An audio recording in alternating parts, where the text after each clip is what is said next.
owns the video game market. They're operating, for all intents and purposes, as a monopoly. Atari tried to take them down, but was completely unsuccessful. Not even close.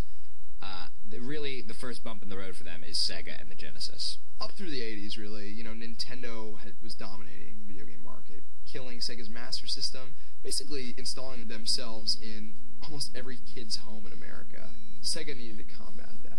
What does Sega do? They put all their money into R&D. They developed the Genesis, a fantastic new console. They put the Genesis out there, and then just like a political campaign, step one, flood the market with negative advertisements, try to knock Nintendo down a notch or two in the public eye. Came out with this crazy marketing campaign in which they're like, Sega does what Nintendo don't. I mean, Sega was so aggressive when the Genesis came out. Step two, grow the market. If Nintendo has a lock on the 10-year-olds, well then go after the older brothers, go after the high school seniors, and then if they like Sega and think that it's cool, their younger brothers will eventually come along and go, oh, I want to play the cool system too, just like my big brother. In Sega's advertising, they're like, well, you know what? Nintendo's for little kids. We are for you. We are for the teenagers. We are for, we're a little bit more edgy. We're cool. That's baby stuff.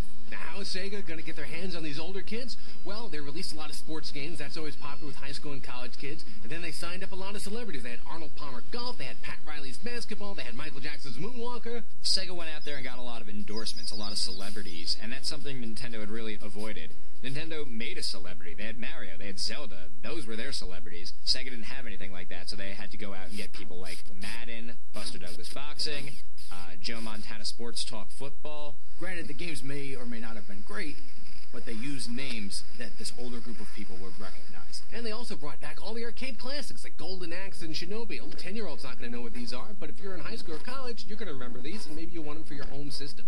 Basically, Sega had a history of making really good arcade games. For the first time, you could play arcade-like versions of Strider, Altered Beast, Space Harrier. Sega also produced games that were more intellectually stimulating, you should say, like games that are geared toward older kids. Sword of Vermilion is a good example. These are complex role-playing games. More complex adult games like Phantasy Star or Populous, which to this day I can't figure out. And then Sega also had wackier, more indie fare, like they had a Ren and Stimpy game, they had Toe Jam and Earl, to kind of appeal to that artsy, cool crowd.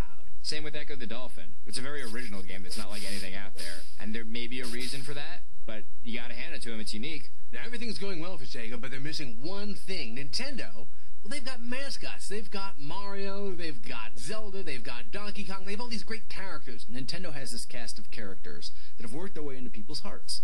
And, whenever you think of Nintendo, I instantly think of Mario. The Sega doesn't have this yet. So they have a big board meeting, and they go, what can we do? What kind of character can we come up with?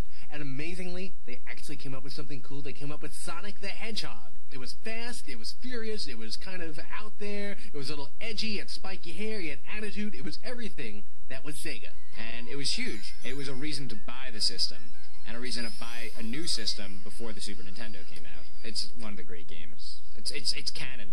Sonic's part of the canon. Sonic came on the scene, kicked ass, and then the problems begin again because Nintendo releases the Super Nintendo. And now the battle has to start all over again. Super Nintendo comes out, so technology-wise they're even. Now it comes down to the games, and now it's a real slugfest, just going back and forth. Nintendo has ads like Nintendo is what Genesis isn't, and Genesis fights back by starting a price war, and everyone starts cutting the cost of their consoles, making them cheaper for gamers. Nintendo landed Final Fight, which was one of the biggest arcade hits, and Sega couldn't get that, so they made Streets of Rage, which is a pretty good competitor.